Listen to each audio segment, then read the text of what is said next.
habari yako na pole kwa msiba. Salama na asante na pole yetu sote. Labda utuambie vile ambavyo ulikuwa ukifahamiana na aliyekuwa bosi wako Sebo, alikuwa ni mtu wa namna gani, lakini vipi ulipata taarifa, ikoje hali yake, aliumwa au ulipata taarifa nini kilichopelekea kifo chake? Kuhusiana na masuala ya kifo nadhani wazungumzaji wapo, na walishatolea ufafanuzi, lakini mimi nikimzungumzia kiongozi huyu, yani alikuwa ni zaidi ya kiongozi kusema kweli, kwa sababu alikuwa ni mtu ambaye anapenda kuona mtu anafanikiwa. Yani hicho ndo kitu kikubwa ambacho kimenikaa na ninaweza nikakiishi maisha yangu yote mpaka pale ambako na mimi nitatangulia. Kwa hiyo ni kiongozi ambaye alikuwa anatamani kuona watu wakipata mafanikio, ni kiongozi ambaye alikuwa anatamani watu wasikae sehemu moja, wajichanganye sehemu mbalimbali, wapate connection na vitu vingine. Kwa hiyo ni kiongozi wa kipekee kusema kweli. Mara ya kwanza unaanza kufanya naye kazi, mapokezi, maongezi, kuingia kwenye kipindi kikubwa kama kile cha michezo, mwanamke ambaye unafanya vizuri na watu wanakufuatilia, yeye alikuwa muongozo wake ni nini kwako ambao kiliongeza hatua kwenye upambanaji wako? Kubwa kabisa ambalo alikuwa anapenda kuniambia ni hilo, kwamba unatakiwa kujipambanua zaidi. Yes, usitegemee tu EFM peke yake, unapaswa kupambana, unapaswa kuhangaika na sehemu zingine ili uendelee kupata kipato zaidi ya hiki ambacho unakipata hapa. Kwa hiyo nadhani kila ukikutana naye hilo ndo kubwa, na akiona tu kuna vitu haviendi sawa, kuna jicho lake tu moja akikuangalia unajua hapa kuna jambo, ama ukiona simu yake unajua hapa kuna jambo. Kwa hiyo tulikuwa tunaenda hivyo, lakini mwisho wa siku unayapokea, unayafanyia kazi na maisha yanaenda. Yeah. Bosi wako akiwa amekasirishwa na kitu ambacho labda umefanya kwenye kipindi au kwenye kazi, kwenye muongozo wa kazi, labda ukiwa umekengeuka kidogo, anakuwa ni mtu wa namna gani? Lakini akishakwambia anakuwa mtu wa aina gani kipindi hicho? Kiukweli alikuwa na ukali. Ukali wake ulikuwa ni ule ambao wa kujenga, na sio kwamba labda mtakuwa hamzungumzi au mnanuniana siku kwa muda fulani.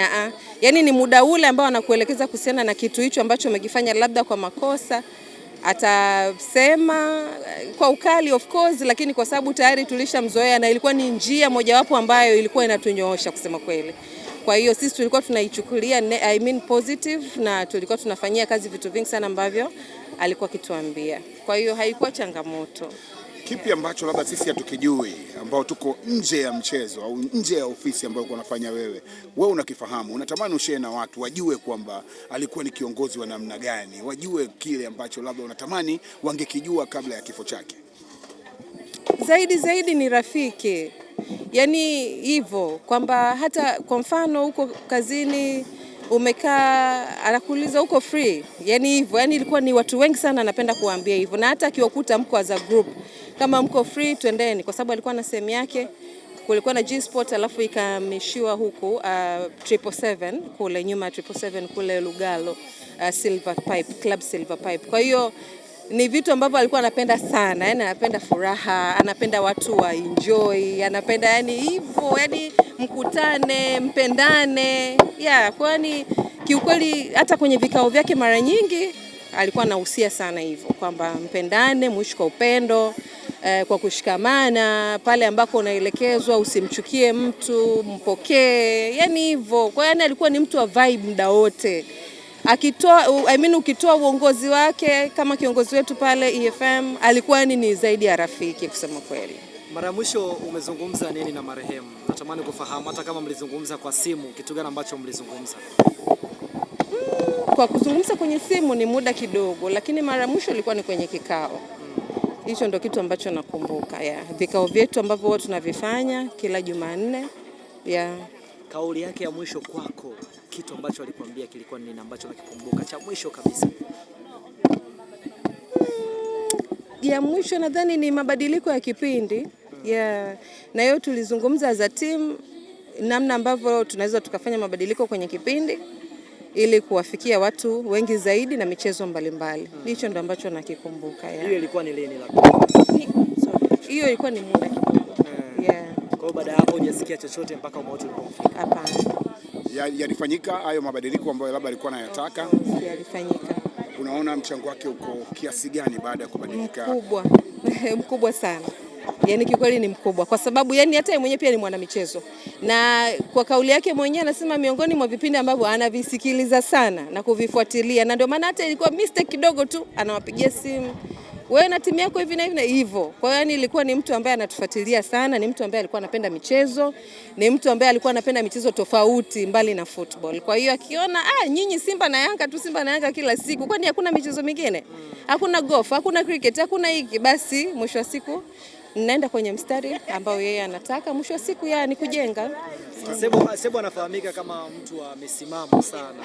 Hebu tuambie jinsi gani ambavyo ulikuwa ukipambana na misimamo yake pale kazini. Kawaida ndo kama ambavyo nimesema, yani alikuwa ni mtu wa misimamo, lakini mwisho wa siku unachukulia positive kwa sababu hakuna msimamo wake wote ambao alikuwa anasema alafu kawa mbaya. Yani kabisa unaona kwamba yani hiki anataka watu wawe kwenye mstari na si vinginevyo. Yani alikuwa hatuonei. Sawa. Tuambie tofauti ambao upo kati ya Sebo ambaye alikuwa ni mkurugenzi wa uendeshaji wa TVE pamoja na CEO mwenyewe Majizo ambaye yeye ndo mkurugenzi mkuu wa TVE. Utofauti wao ni nini hao? Utofauti ni hivyo kwamba Bosebo alikuwa ni mtu ambaye ndo mara nyingi ana organize vikao, mara nyingi tunakutana naye, tofauti hata na boss Majei. Hiyo kiongozi wetu Majei, yeye hata kuonana naye mnaweza mkakata mwaka msionane. Wallahi wa billahi. Yes, yani hivyo kwa sababu ya issue zake za kusafiri na nini ofisini, yani mpaka ukitaka kumuona ni uende ofisini kwake. Tofauti na Sebo ambayo tunakuwa na vikao mara nyingi hivi, lakini naye pia kuna kikao ambacho kinamhitaji kuwepo, anakuwepo. Yes, aongee na wafanyakazi wake na huwa inafanyika pia mara kadhaa. Na siku mkikutana na Majei na Sebo yupo, hali inakuwaje kwenye kikao? Of course kuna changamka, inakuwa tu ni kawaida, viongozi wako pale. Na yani wale ni watu ambao ni wacheshi. Kwa hata mkiwa kwenye kikao hivi, wanakuwa ni watu ambao yani wanapenda tu hivyo, yani wafanyakazi wawe na upendo mara nyingi. Kwa hiyo kikao ofisini, lakini pia jana tu tumezungumza na Samio Love, pia akazungumzia kuhusu hicho kikao ambacho kilifanyika ofisini, lakini akasema sehemu kubwa ya maongezi yake ni kama alikuwa anawaaga hivi. Pengine kuna kumbukumbu baada ya kusikia taarifa za kifo chake zikakujia kuhusu kikao ambacho kilifanyika ofisini, na pengine point ambayo uliibeba kwenye kile kikao ni nini? Kikao ambacho mimi nilihudhuria yani ndio cha mwisho kwa sababu vilikuja vikao vingine takriban viwili kama sio vitatu mbele, sikuwepo. Kwa mpaka hichi kikao cha mwisho ambacho kabla ya mauti kumfika sikuwepo kwenye hicho kikao. Lakini taarifa zinatufikia of course kwa wenzetu ambao wanakuwa wamehudhuria kwenye kikao wanatuambia. Sasa ile siku ambayo ndo mauti ulimfika, taarifa zilisambaa usiku ule kuanzia saa 8 huko saa 7 watu walikuwa washapata taarifa. Lakini huwezi amini saa 10 alfajiri mimi alinipigia simu wa kwanza ilikuwa ni Maestro. Kwa sababu tuko timu moja. Alipiga simu lakini sasa muda huo nilikuwa nimepumzika, sikuweza kupokea simu yake. Nikaamka asubuhi kama kawaida, niko njiani naelekea sasa ofisini. Mimi sijui chochote. Kwa hiyo nimetoka nyumbani hivyo tu kama kawaida, na wahi mwenyewe kazini, tuende kwenye kikao hivyo, yani maisha tu ya kila siku. Nimefika Masana pale.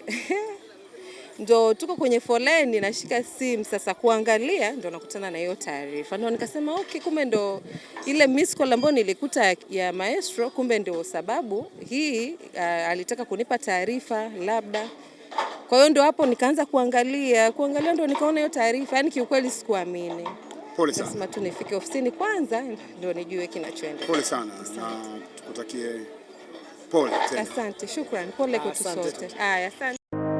Ili kuwa mwanafamilia bora wa Global TV, usisahau kusubscribe, like, kushare na kucomment. Baada ya kusubscribe, bonyeza alama ya kengele ili kupata taarifa kwa kila video inayopanda Global TV Online.